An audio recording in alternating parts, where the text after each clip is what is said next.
besteira, mas eram todas festas associadas à adoração a Deus.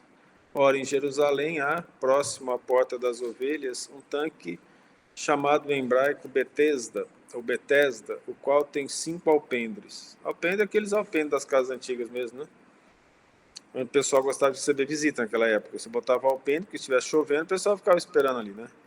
Hoje não, já as casas estão quase assim, não entre. Só falta isso. Já estão empurrando para fora. Eu aprendi que para visitar tem que avisar antes. Se você avisa as pessoas saem, então fica complicado, né? Hoje está difícil visitar os outros. Né? Neste jazia grande multidão de enfermos, cegos, coxos e paralíticos, esperando o movimento da água. Porque um anjo descia em certo tempo ao tanque e agitava a água. E o primeiro que ali descia, depois do movimento da água, sarava de qualquer enfermidade que tivesse. Gente, eu vou falar, vocês acham que na Bíblia tem anedota, piada? É muito sério. É porque isso aqui parece uma anedota. Um manco e um cego, como é que vai saber que agitou a água? Como é que ele chega lá primeiro? Entendeu, né? É o cego, agitou a água. Como é que vai saber? E o coxo, aí sai todo mundo correndo e o cara manco lá, e paralítico. Entendeu? Aí você vai falar, então tem que ter um significado profundo por trás disso. Qual que é o significado profundo por trás disso? Deus manda, de vez em quando, passado o tempo, anjos para ajudar os seres humanos. Auxiliarem, curarem e ajudarem, entendeu? Porque senão não faz sentido, não haveria justiça, vocês compreendem? Então aqui o significado precisa ser profundo no seguinte sentido. Os judeus acreditavam em anjos? Sim, né? Esse é o primeiro ponto. Acreditavam que o mundo espiritual influenciava no mundo material? Sim. Entende a questão? Então ela é mais profunda do que isso. Acreditava que Deus olhava pelos seus filhos e procurava curar os enfermos, os coxos, os cegos? Sim. Então isso aqui mostra, numa análise mais profunda, a relação do mundo espiritual com o mundo material e a preocupação dos bons espíritos com os encarnados, compreende? Porque senão não faz sentido. Eu chamei aqui de piadinha para vocês pensarem, como que faz sentido? A água mexeu, e o cego? Compreende a questão? Aí até vai acontecer isso, né? Que o paralítico vai falar assim, quando a água mexe eu não consigo chegar, né? Não vou conseguir chegar lá. Então qual o significado disso? Ele vai ficar perto da água o tempo todo, nunca sabe quando vem? E isso é interessante, porque lembra de uma parábola, que é o reino de Deus, você não sabe quando ele vai chegar. É como o ladrão que chega escondido na sua casa. Por que é esse reino de Deus? Porque ele chega diferente para cada um. A gente esforça, esforça, esforça, trabalha, trabalha, trabalha. Aí a gente faz a nossa parte. Quando vem uma dádiva imensa, e a gente muitas vezes nem agradece a dádiva. Aquilo que a gente estava esperando faz tempo, a gente recebe uma oportunidade, uma situação boa, uma melhora do estado de espírito, e a gente continua e esquece de voltar a Deus e agradecer aquilo que nos aconteceu. O reino de Deus entra no nosso coração por trabalho e sacrifício, não por desespero, vontade, não por muito falar, não por eu ter essa ou aquela religião, por eu ter esse ou aquele poder, ou por dar muito. Tem uma lição no Evangelho, no capítulo 13, fala sobre a caridade, né? O Espírito conta assim, vou contar uma história de outro mundo. 2 homens foram colocados na terra para fazer a caridade, e Deus ia medir a caridade deles. Eles morreram e chegaram lá com um saco. E aí os 2 homens, ali na frente da balança divina, um fala, eu reconheço esse, porque estava dourado, cheio de riquezas, esse é o meu saco, porque eu tive muito e doei muito. E o outro reconheceu, esse é o meu, porque nada tive na terra, e dava para ver apenas umas poucas moedas nesse saco. Colocado na balança divina, um saco que tinha poucas moedas, levantou em muito o saco que tinha muitas moedas.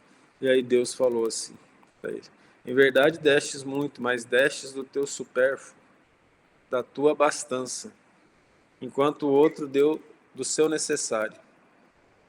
Se sacrificou por cada caridade, o que mostra a importância da caridade moral, da caridade espiritual, não em detrimento da caridade material. É preciso colocar pão para quem tem fome, é preciso colocar cobertor para quem tem frio, mas é preciso muito mais colocar Deus no coração de quem não tem esperança, de quem não tem fé.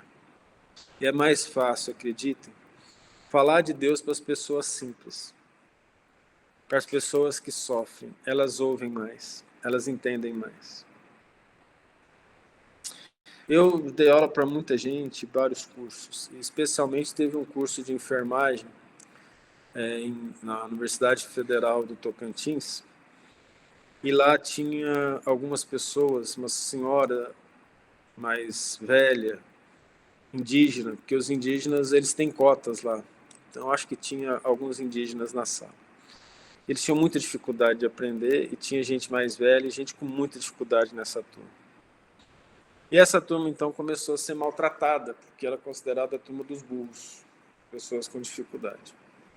Mas a doutrina espírita, quando toca o nosso coração, a gente começa a ver diferente. Então, nós pegamos os melhores alunos da sala, para falar alunos, que a gente quase só tinha mulher, não tinha homem na enfermagem quase, e falei, olha, vocês vão ser tutoras delas, ajudem. E nesse de ser tutora, essa senhora tinha 6, 7 filhos. Era uma mãezona, ama os filhos com uma força muito grande. E esse amor dessa mulher foi tocando o coração daquelas pessoas da sala. E a sala passou a ajudá-la mesmo, de uma maneira geral, a ponto que ela formou a enfermagem. E a sala foi auxiliando. E nesse intervalo ela ficou grávida e teve mais um filho, durante esse tempo. E essa turma foi a turma com menos repetência. Porque eles tinham nota baixa, mas todo mundo se ajudava e eles passavam.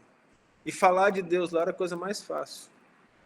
Mesmo que eu esquecesse de fazer oração inicial, eles pediam. E muitas vezes, mais de uma vez. Então, foi a turma de mais simplicidade, onde havia mais dor, é que eles ouviram mais falar de Deus, vocês entendem isso? Já, normalmente, nas pessoas que têm mais recurso financeiro, é difícil.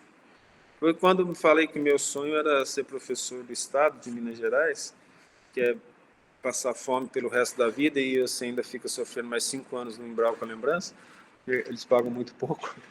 Eu queria ser professor, ter minha casinha, ser um franciscano. Era o meu sonho de criança, espírita. Era ser professor, só ter uma casinha, umas 3 trocas de roupa, dar aquela aulinha e pronto. Eu não queria mais nada da vida.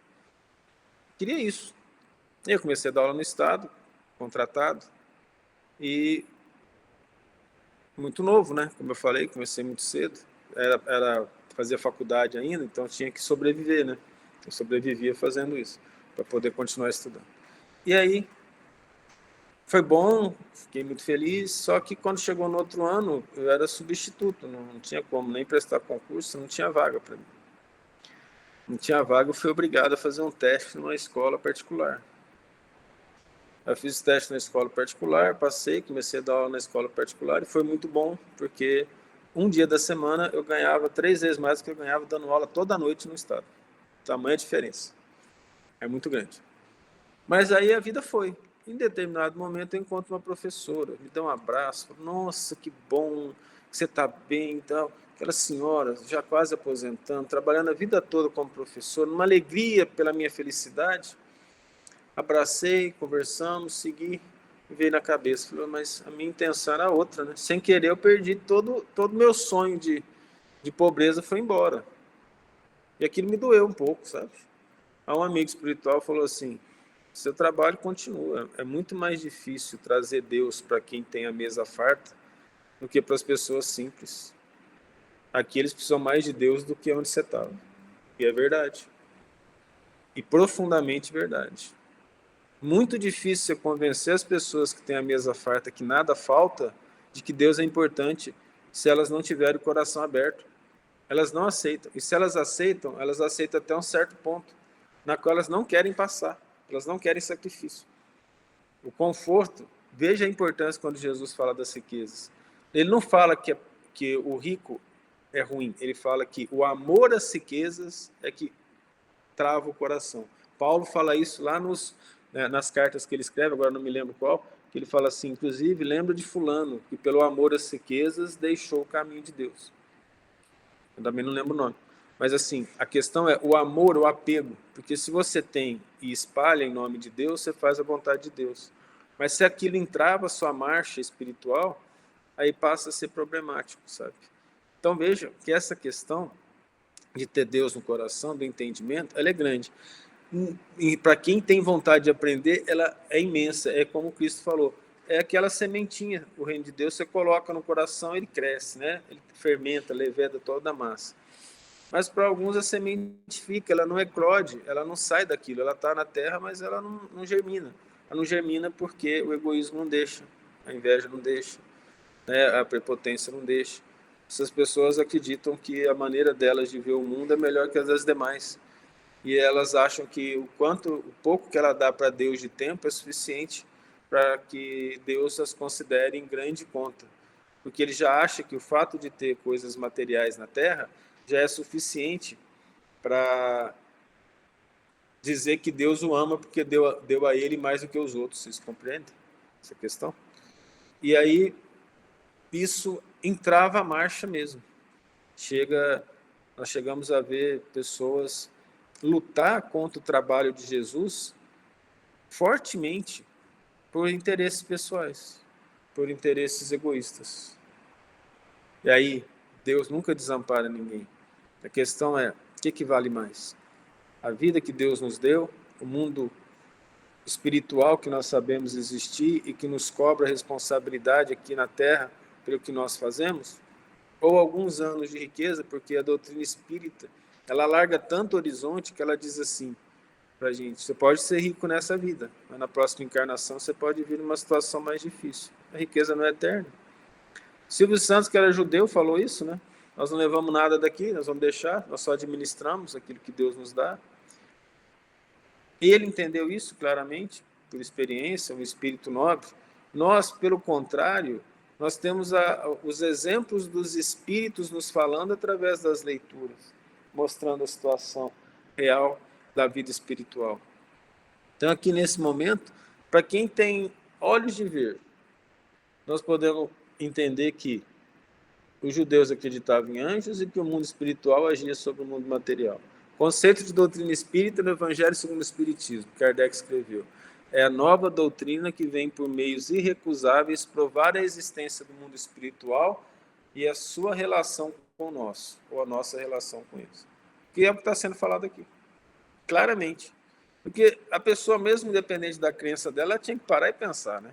Assim, nossa, Deus mandava os anjos naquela época, não manda hoje não? Manda. A gente está com o coração aberto? Mas olha só quem ele falou que ele ajuda. Coxos, mancos, enfermos. Estão mais próximos de Deus pela dor física. Vocês compreendem? Você já viu Jesus curar alguém da preguiça? Levaram lá, o pessoal, o judeu juntou e falou, preguiçoso, cura, Senhor. Não cura. Não curou. Por que não curou? Porque é vontade do indivíduo.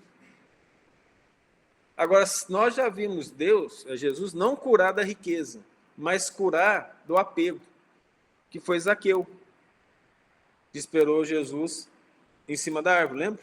Ele fala, Senhor, se eu devo alguma coisa para alguém, pagarei em dobro, e hoje dividirei metade de todos os meus bens com o pobre, porque metade dos bens dele talvez fosse quase nada, ele ia continuar muito rico. Porque a riqueza é relativa. O Ayrton Senna uma vez falou assim, perguntaram, quanto você ganha? Ele falou assim, muito mais do que eu sou capaz de gastar, eu gasto muito. Então, se ele ganhasse, vamos dizer, metade do que ele ganha, ele continuaria com o mesmo estilo de vida dele. Mas olha só, ele não curou o indivíduo da riqueza, ele curou o indivíduo da maneira de enxergar a riqueza. Agora, a da preguiça é uma pergunta interessante, né? Porque depende da pessoa. O indivíduo nasceu coxo, nasceu cego, teve uma paralisia, e, gente, não tinha vacina contra a polio naquela época, né? O vírus já existia. Né? Eu tinha muita gente com poliomielite, né? Não sabia o que era, vários problemas, sem contar que a mortalidade era grande. Ele curava aqueles indivíduos que procuravam, de alguma forma, se melhorar, sair daquela situação que estava. Mas o preguiçoso, ele não quer sair de onde ele está. Vocês compreendem? A pessoa que está acomodada com a vida, ela não quer sair do estado que ela está, ela quer continuar daquele jeito. E aí nós podemos falar de vários tipos de preguiça. Não só a preguiça de não querer trabalhar, mas também a preguiça de você não querer sair do seu conforto para poder seguir Jesus, não é? Vocês compreendem o que eu falei? É profundo, né? O que vocês acham? Sim, fica à vontade. Só para a sua pergunta aqui. O que aconteceu com ele que intimamente ele quis ter aquela mudança, Thales? Já existia, né? Porque senão ele não teria procurado Jesus e para ver Jesus subido em cima de uma árvore.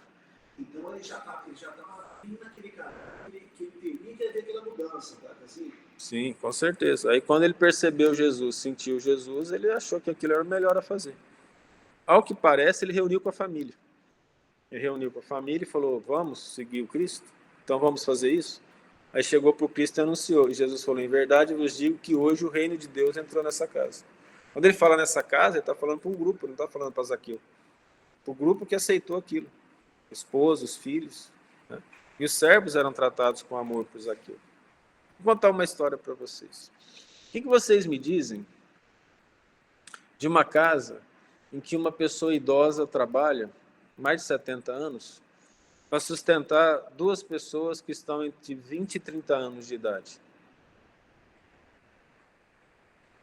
E as duas pessoas entre 20 e 30 anos nunca conseguem arrumar tempo para arrumar um emprego. Ainda pega dinheiro com essa pessoa de 70. O que vocês acham disso? Me fala. É preguiça? Só de olhar de fora você vê. Você acha que, por exemplo, Cristo viria e auxiliaria duas pessoas que tendo todo o potencial de trabalho, de ajuda, e ainda suga uma pessoa já idosa, já em uma condição difícil de trabalho? Não depende da própria pessoa? Por que Deus vai curar a pessoa que não quer nem fazer o seu próprio trabalho? Vocês entendem a situação? Isso é um caso real que estou falando para vocês. Um caso real. De assustar. Não arruma jeito de arrumar emprego, de ajudar. Ainda consideram que a casa é como se fossem delas. E ainda chama a atenção da pessoa idosa quando a pessoa idosa faz algum carinho que a pessoa não concorda com outras pessoas. Olha o grau de gravidade. Quando você olha de fora assim, falando dessa forma, você fica assustado, não fica? Me falam assim, naquela época, essas pessoas procurariam Jesus? Talvez você tenha ouvido falar, né? Ah, Jesus, não vou lá não. Vai que ele me cura dessa preguiça. que coisa interessante. Hoje, Jesus está menos presente do que antes. Ele vem em nome da doutrina espírita. E se eu disser para vocês que essas duas pessoas tiveram contato com a doutrina espírita e que hoje não quer nem ouvir falar, proíbe essa senhora espírita de falar de espiritismo dentro de casa porque não quer ouvir, porque acha que é balela. Não é uma fuga profunda das coisas espirituais? Vocês compreendem? O que se pode fazer pelas pessoas? Jesus foi atrás das pessoas que não procuraram? Ele foi atrás das pessoas que não queriam ser curadas? Ele estava ensinando para um tanto de gente. E a quantidade de gente que mudou sem que chegasse perto dele, só de ter ouvido falar? A quantidade de pessoa que vendo Cristo, entendendo o Cristo, tomou outro rumo da vida. Esse caso aí, e quando essas duas pessoas verem que essa pessoa mais idosa não vai estar aqui para sempre, e aí como é que fica? É uma boa pergunta, né? Como é que fica? E agora? Sem querer ser maldoso, a psicologia desse tipo de gente é a psicologia do parasita. Quando o parasita deixa um corpo, o que ele faz? Procura outro para poder continuar a parasitar, você entende? Vai querer encostar em outro, para continuar. Sim, já vai buscando em vida já. Já começa a buscar o máximo possível de pessoas que possam auxiliar, aproveitando de situações do tipo piedade, vitimismo. Mas é fato, nenhuma das duas é doente, a não ser da mente. Compreende? Então você tem pessoas para poder te sustentar. Quando faltar uma, você vai para outra, vai faltando. Dependendo da situação, ou vai ficar indigente, ou vai ficar chorando pro resto da vida. Porque a pessoa é capaz de usar a própria morte da mais velha e falar assim, minha avó morreu, agora eu preciso de ajuda. Alguém pode ajudar, depende de quem entrar nessa situação. E como entender, Thales, a situação dessa pessoa de 70 anos? Bondosa demais ou boba demais? Um pouco de cada, porque ela poderia tomar atitudes. Porque a caridade consiste em auxiliar e ensinar também. Né? De não, por exemplo, ela é a dona da casa, ela é espírita, ela foi proibida de falar de coisas espíritas dentro da casa para não ferir os mais novos. Não era confortável. E ela deixa, aí já é uma outra história, porque aí é hora de falar, não, a casa é minha, as regras são essas. A coisa mais grave, essa senhora trabalha o dia todo, ela faz comida, ela faz almoço e janta e arruma a casa. Vocês entenderam a gravidade do negócio? É muito grave. A gente entrou em contato com uma situação dessa aí há algum tempo. Tem visto isso. E é difícil, porque se a gente não tomar cuidado, o nosso sentimento de culpa, utilizado pelos obsessores, faz com que a gente facilite a vida dessas pessoas que não estão trabalhando. E a caridade não é assim. Você dá a quem te pede. Mas você já viu algum momento da caridade ser para quem não precisa? Para quem tem capacidade de trabalho? A caridade que Jesus fala, que o Espiritismo fala, é para quem tem necessidades, para quem precisa, tanto material quanto espiritual. Essas duas pessoas são doentes espirituais? São, mas elas não faltam a consciência necessária de saber que está certo e que está errado. Tem obsessão? Tem, mas não podemos esquecer que o obsessor não cria circunstâncias para a gente, em termos do que nós somos. Quer dizer assim, ele não cria um vício, ele utiliza o vício que nós temos. Ele cria circunstâncias para piorar as coisas, mas ele não cria um vício. Então, se eu sou preguiçoso, eu vou ter um tanto de obsessor preguiçoso à minha volta, potencializando a minha preguiça. Se eu sou uma pessoa raivosa, ele não cria raiva na pessoa. Ele pega a raiva que existe e potencializa. Então, se eu venci determinada situação, eles não fazem ação nenhuma que nos faça mal, compreende?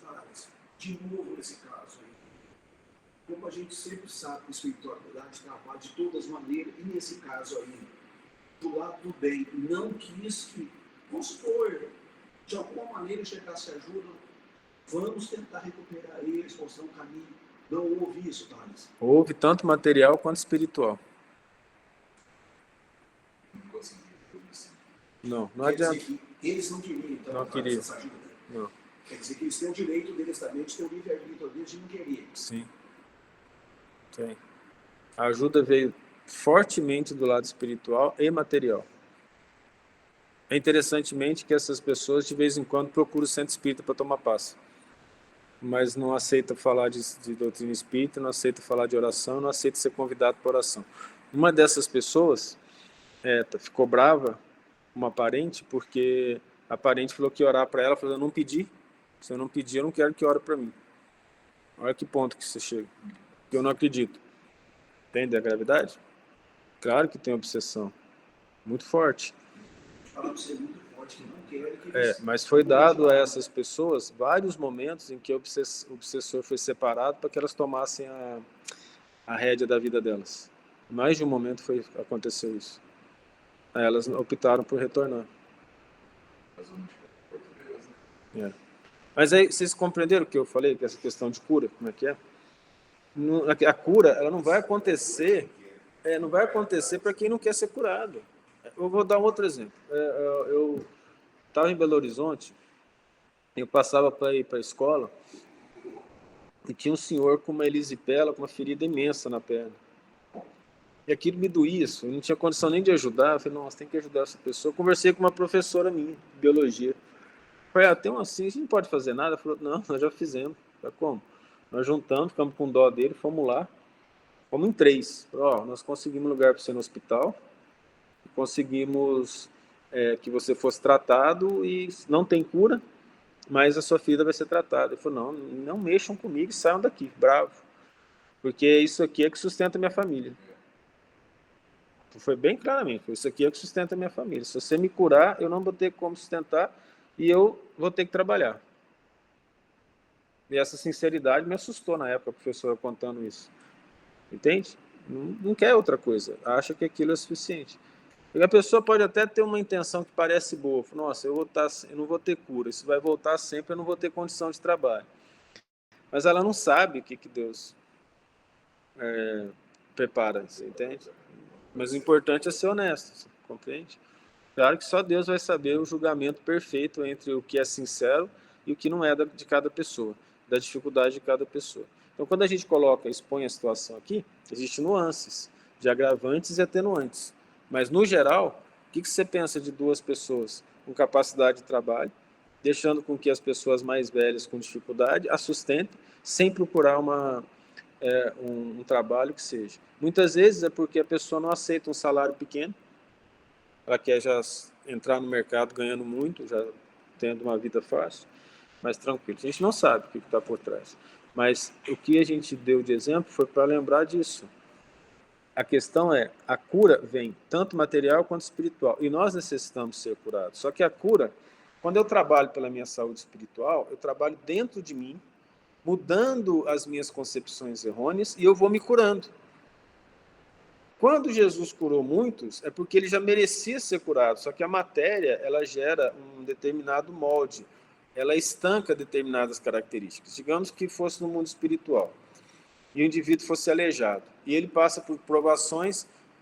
Tem jeito de ter a legião espiritual, mesmo sendo um corpo espiritual, por causa da mente do espírito, sabe? Então, nós temos pessoas mancas, pessoas com feridas no plano espiritual. Basta lembrar do nosso lar, do André Luiz, que ele chegou lá e foi necessário fazer curativos no câncer de intestino dele. Então tem isso. Mas digamos que fosse no plano espiritual. Ele melhorou, naturalmente o corpo volta, mas encarnado não volta. A não ser pelo poder imenso de um espírito como Cristo e de outras pessoas com capacidade de cura, mediunidade de cura. Então a cura ela é íntima, ela depende de nós. E nós temos que tirar da cabeça que nós não vamos fazer as outras pessoas evoluírem porque a gente quer. Jesus não procurou ninguém para isso. Jesus deixou a cada um a responsabilidade de escolher segui-lo ou não. Cada um. Porque a gente muitas vezes quer, como espírita, transformar o mundo em espírita. Não tem jeito. Muitos não entendem. E a gente quer transformar as pessoas. A gente pode ver o que está errado, mas depende da pessoa. Não que a gente tenha que parar de lutar, mas devemos ter uma visão do tipo, é preciso respeitar o livre-arbítrio de cada um. E também se for pedido, né? Porque se também não for pedido, a pessoa pode falar assim, não te pedi um conselho, e ela tem razão. Já a oração não dá, né? Como foi falado, você pode orar pela pessoa, por mais que a pessoa não queira. É igual uma criança que fala que não quer comer vegetais. A gente sabe da situação, ela precisa comer, não precisa. Então nós podemos fazer de várias formas, né? Esse aqui eu fiz comer vegetal sem que ele percebesse. Ele não comia vegetal. Aí eu fiz um prato de tudo que ele gostava, taquei couve, brócolis, cenoura lá dentro, cortado. Aí, ervilha. Aí ele foi comer e falou, nossa, nem tem gosto disso, porque o outro gosto passava. Mas ele gostou depois, né? Ele acabou comendo depois. Mas assim, ele precisa comer. Aí o que você faz? Você cria uma estratégia, porque não dá diretamente. Pensa bem, esse adulto que não quer ter responsabilidade não é a mesma coisa da criança que não quer comer verdura? Se você tenta enfiar pela boca abaixo, o que vai acontecer? Ela chora, grita, dá birra. Então vai aos poucos. Algumas vezes assim, posso te dar um conselho? Talvez você não esteja vendo por esse lado. É a maneira de ver. Porque toda imposição, ela gera reação proporcional. Chama lei de intensidade, é fisiológico, do cérebro. A pessoa vem gritando, a tendência nossa é gritar atrás, gritar de volta. Entendeu? É claro que hoje o ser humano tende a pensar. Então, por exemplo, se um cachorro tem medo de uma pessoa grande, a pessoa grande fica brava, ele acua, porque ele não vai enfrentar. Mas se for uma pessoa menor, ele ataca, que é a lei da intensidade. Né? Ou também a chamada regra de Cannon lá, né? que de fuga ou luta. Você joga adrenalina no corpo, você sai correndo ou você entra na briga. Mas isso é fisiológico. Mas, em termos gerais, a nossa ideia, quando a gente começa a enxergar o Cristo de outra maneira, é querer passar para todo mundo. É bom passar. Né? Eu sou chamado de fanático. Lembra que eu falei para vocês que faço oração na sala de aula? Então, as pessoas acham que isso é fanatismo religioso e que as coisas devem ser separadas. Eu falei, nossa, que bom. Deus também nos dá a vida lá fora. Quando eu entro na universidade, ele tira a vida, porque separou as coisas. Né? É outra maneira de querer passar um certo intelectualismo ignorante, né? Assim, tentativas de lutar contra o bem. A luta contra o bem, ela é mais ferrenha do que a gente imagina no dia a dia. As pessoas tendem a evitar falar de Deus, orar ou fazer reuniões para o bem com uma força absurda. Aí é que a gente vê o estado da obsessão no planeta. Perto e da boca para fora, vamos orar? Vamos. Vamos orar toda semana? Toda semana. Sabe? É diferente. Então, isso eu acredito que todos passaram por isso, né? Por essa situação. E outra, quantas vezes sai da nossa boca, numa conversa, a palavra Jesus e a palavra Deus? Quantas vezes? Natureza, bem. Porque nós estamos acostumados a comentar e a falar coisas cotidianas, e a gente não traz Jesus para o nosso dia a dia. Então, é um bom exemplo para nós percebermos quem nós somos. Quantas vezes a gente fala Deus ou Jesus durante a nossa vida? Quantas vezes no dia a gente para ler o Evangelho, para orar um pouco? E mesmo assim, as perseguições são imensas e as dificuldades muito grandes. Aquele que busca o Evangelho, aquele que busca o bem, ele traz contra si as forças que são contra o Cristo. E elas existem na terra e são fortes.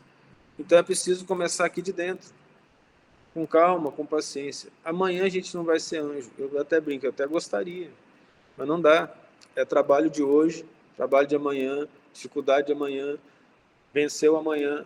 Cristo falou, basta cada dia ser mal. Então vamos de dia a dia. Quando vê, o reino de Deus penetra o nosso coração, como aconteceu com Zaqueu. Compreende?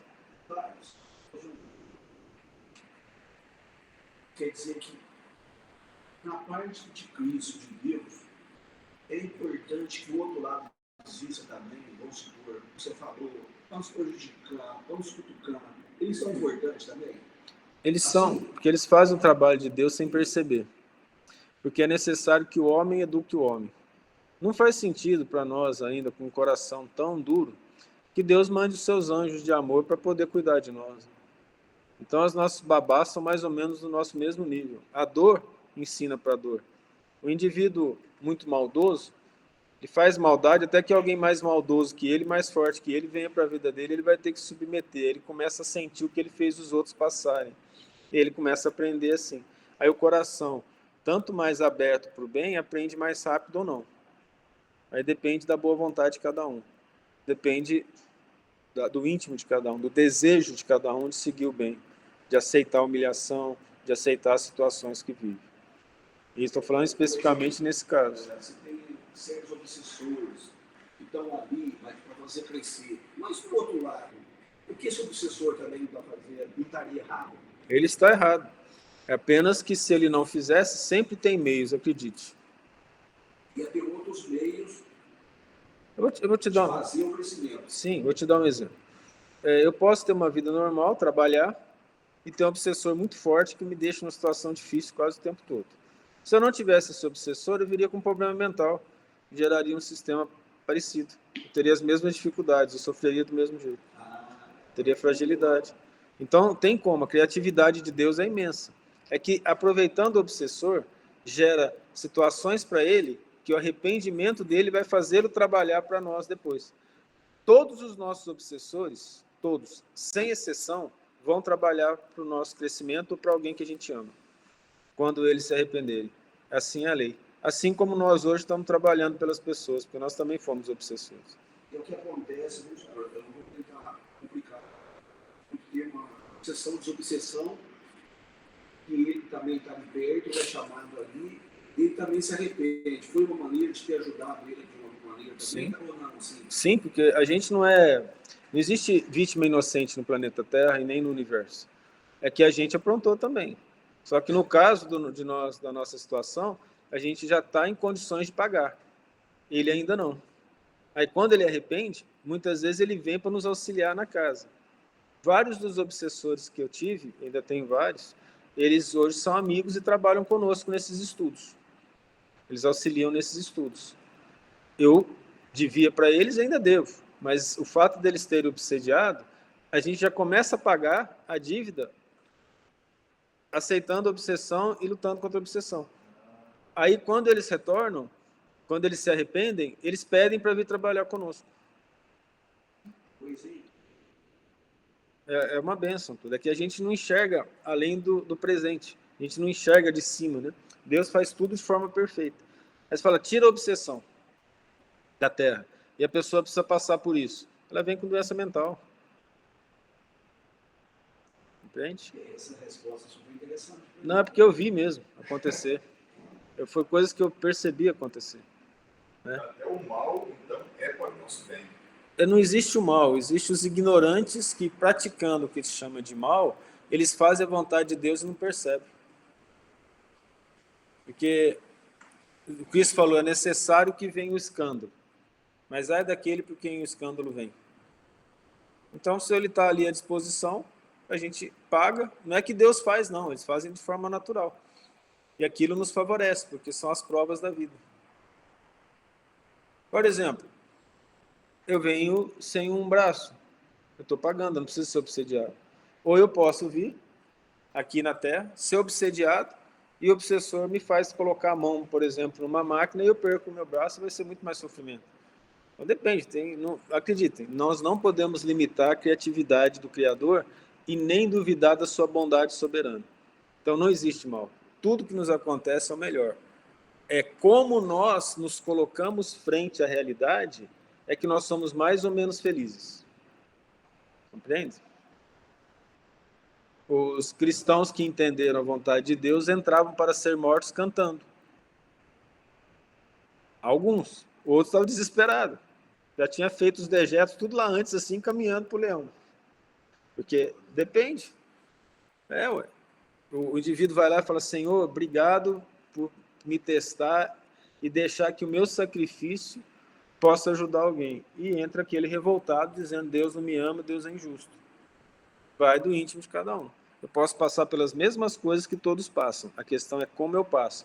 É isso que Jesus ensinou, que a doutrina espírita ensina. Voltando de novo ao que o Chico fala e que está no Evangelho segundo o Espiritismo. A tranquilidade e a calma diante das tempestades da vida já é felicidade na Terra. É como você passa pela situação. Olha, vamos pegar as Paralimpíadas. São pessoas com dificuldades, mas mesmo assim algumas são exemplos para os outros, porque uma moça que está no tiro ao arco, ela não tem os dois membros superiores, ela segura com o pé, segura a flecha com a boca e ainda acerta o alvo. Eu com os dois braços não acertaria. Vocês entendem a questão? Não é um exemplo? Então é o que ela faz da situação que ela vive. É o que ela faz. Eu conheci um rapaz, só o braço direito dele funcionava, os dois membros inferiores e o esquerdo não. Ele andava mais rápido que eu, braço, quadril, bem mais rápido. Ninguém ganhava dele na dama e ele fazia as melhores carroças da cidade. Ele só precisava de uma pessoa para botar o prego no lugar. Ele é tão eficiente, a pessoa botava o prego, em 3 batidas o prego estava lá. Ele não errava nada. Uma pessoa dessa, ela reencarna para pagar, mas também para ser exemplo para vários. Uma pessoa dessa podia ficar sem trabalhar, ganhar o negócio do governo e não fazer nada. Não, ele não conseguia cumprir os prazos das carroças que ele fazia. Ele, nessa situação, sustentava a casa e passou a dar estudo para os sobrinhos e para os irmãos, nessa condição. Então é como nós vemos a situação, como nós vamos passar por ela. Por isso que o conforto e a paralisia espiritual é grave. Muito grave. Muita gente vem cego, não foi porque cegou o outro, porque só via maldade nos outros.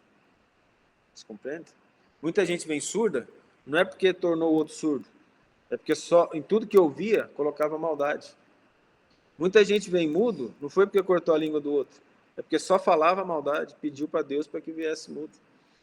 São circunstâncias muito complexas, mas a questão é como nós passamos por isso. Se a felicidade é a eternidade, por que nós damos tanto valor às coisas da terra, principalmente às coisas materiais?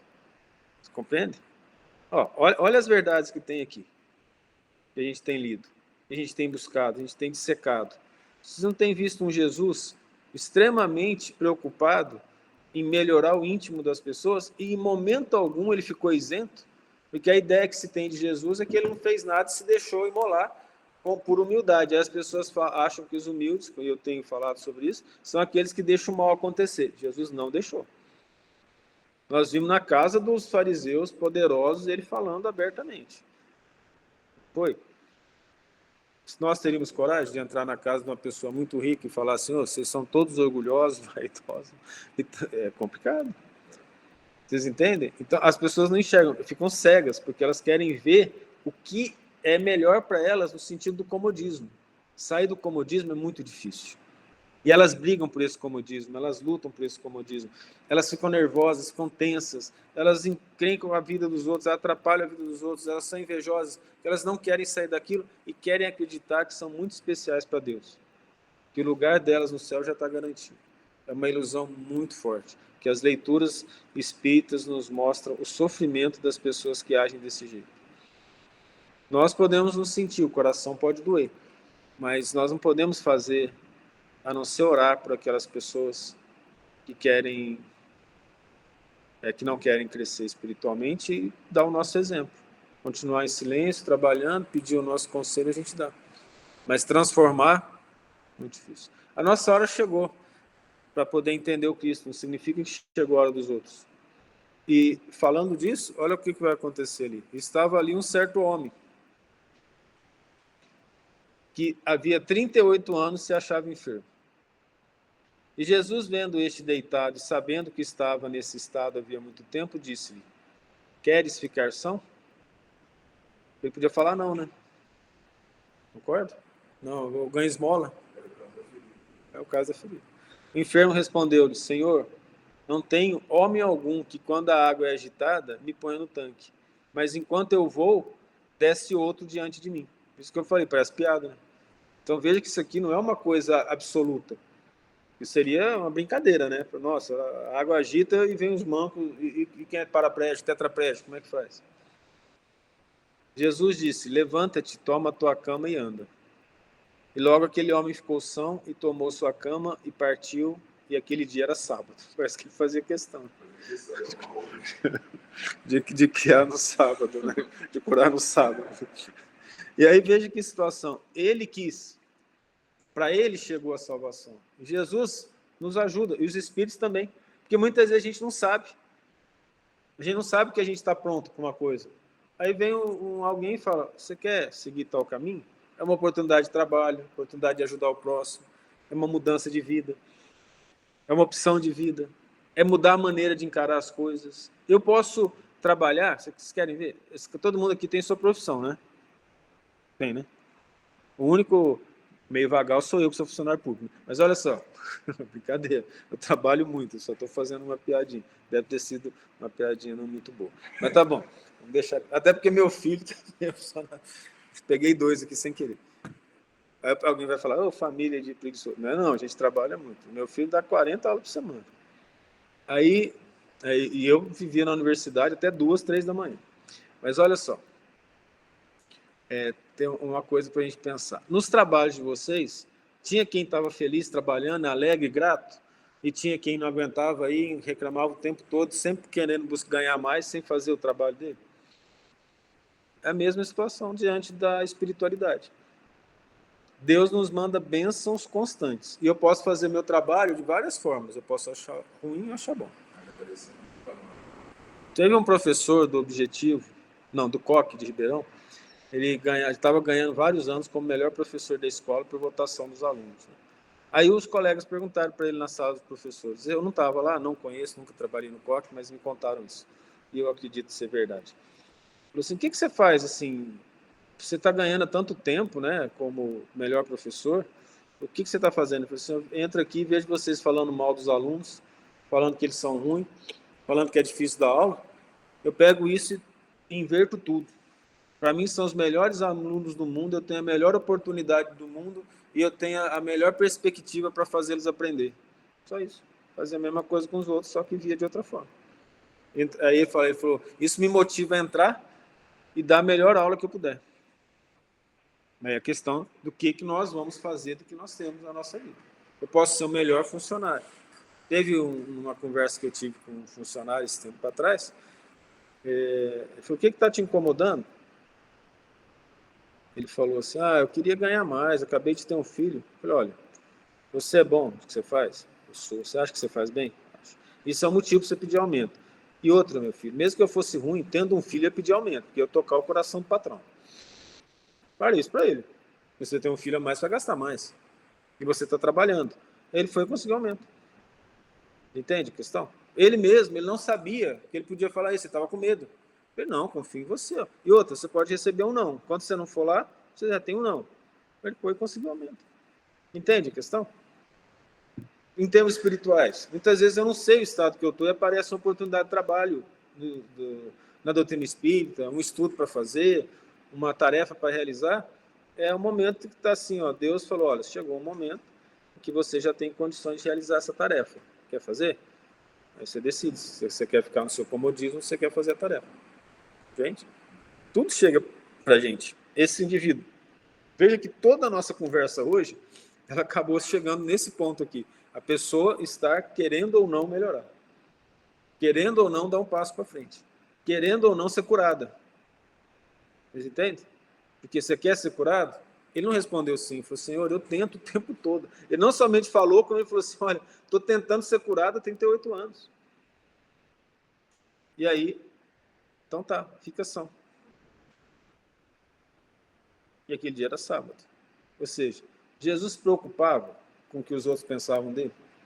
O que a sociedade ia falar? Os principais da sociedade, gente, são os principais da sociedade. Eram os fariseus que mandavam. Tanto é que, continuando, né? Depois os judeus disseram àquele que tinha sido curado, é sábado, não te é lícito levar a cama.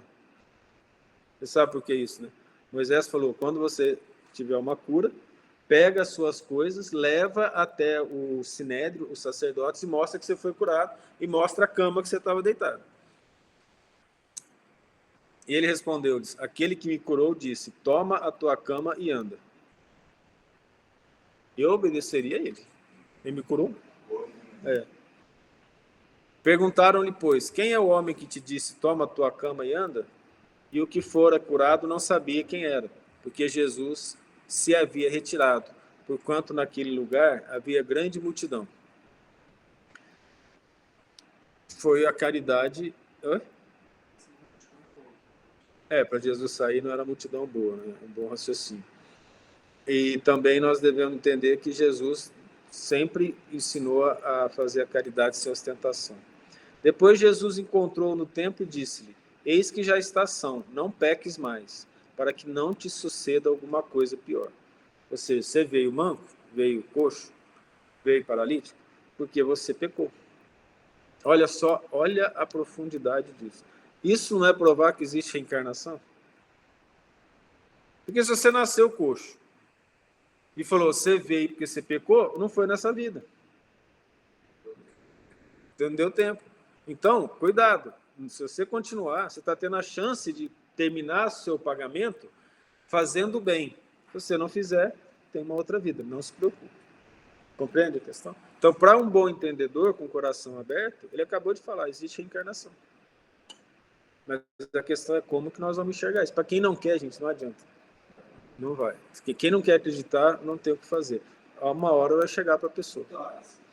Essa é uma pergunta assim que você fez, assim, cara, que você comentou, que eu sempre eu vi por esse lado, eu tenho até na minha família. A minha mulher, o irmão dela, é gêmeos dela, nasceram juntos. E era uma pessoa normal e ele veio com problemas especiais. Aí, com 50 anos, ele desencarnou, dormindo, tranquilinho, com previsão dele. Mas aí, cara, as pessoas que não acreditam nada, vê certos casos desses, mas peraí, o que elas pensam? Mas peraí, no caso, eu estou dando um exemplo mesmo. Como que os outros vão pensar? Mas peraí, ela foi beneficiada por Deus por quê? E ele não?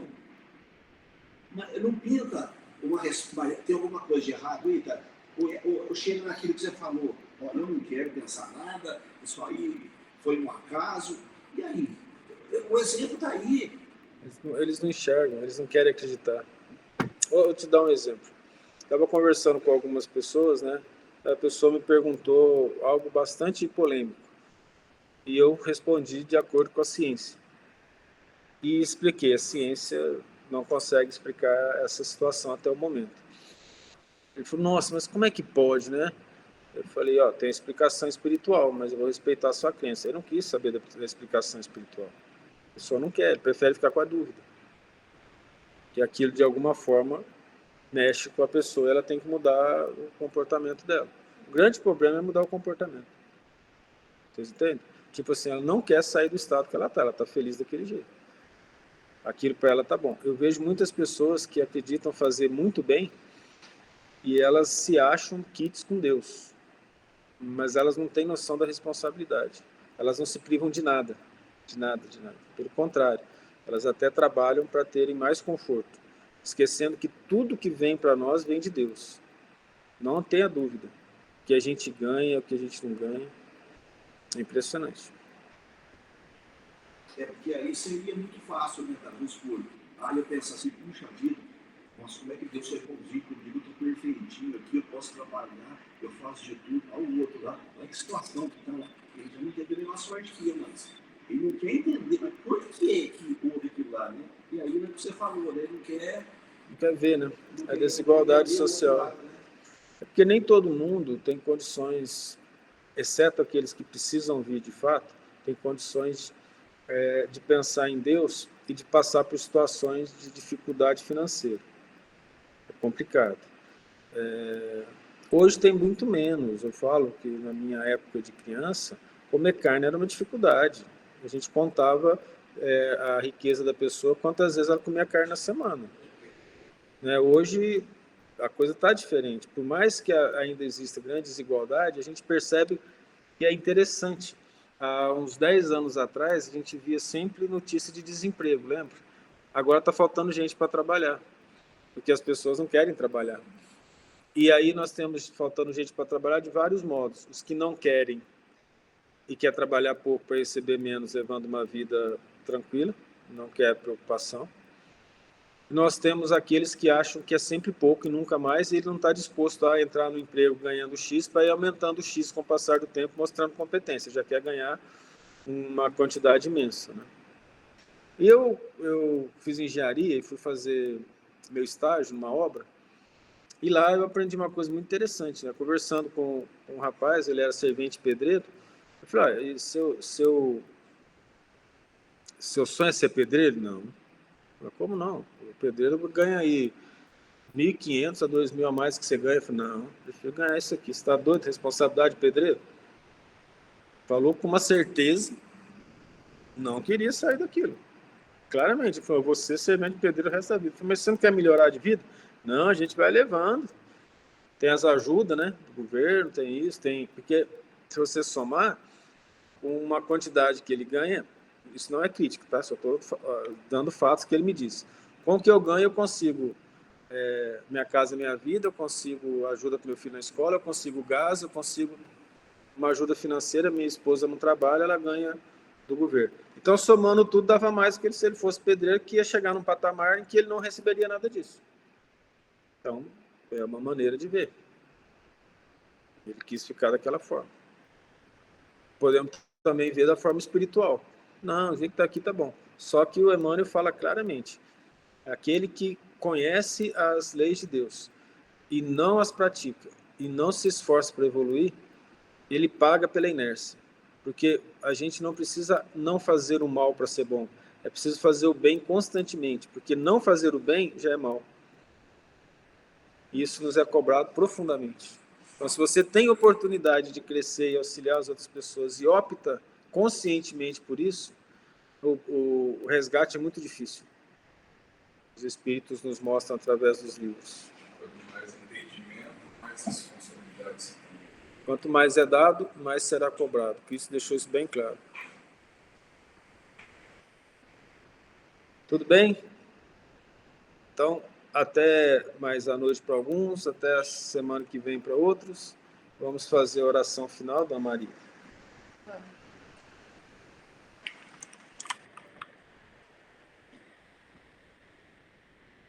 Nosso Mestre Jesus,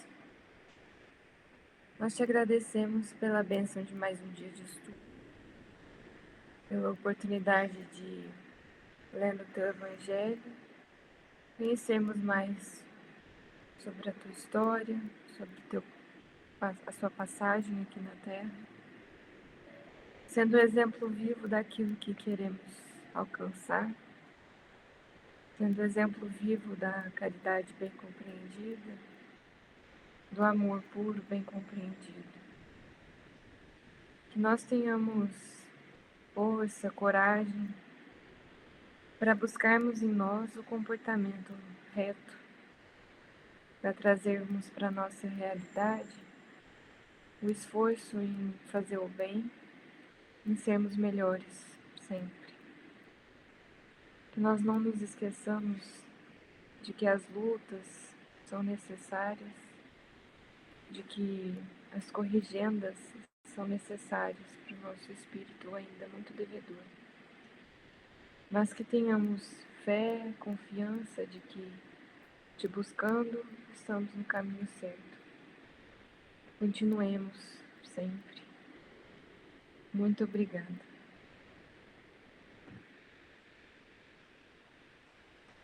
Até mais. Deus abençoe a todos.